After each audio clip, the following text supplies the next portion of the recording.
ఎవరో కన్న బిడ్డకి మీరు తండ్రిగా ఉండడం ఏంటి సార్? మన పంటకి నీరెంత అవసరమో రాష్ట్రానికి రాజధాని అంతే అవసరం. 4 ప్రాంతాల ప్రజలు అభివృద్ధి చెందాలనేది మా ప్రభుత్వ ధ్యేయం.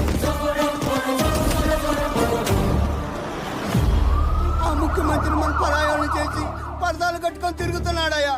అదే మన కంట పడితే కడిగి పారేస్తామయ్యా. మీ మగనాగుడులో తగ డబ్బు వచ్చేస్తాను భూములు ఇచ్చారు. ఇప్పుడు మీరేమో ఆలోచన ఇచ్చినా పర్లేదు, మా డబ్బు మాకు కావాలంట. ఏం పెళ్ళాలే మీరు. కష్టపడమని చెప్తే ఎవడైనా మనల్ని ఇష్టపడతాడా? వాడికి సుఖాన్ని నేర్పి పడుకోబెట్టాలి.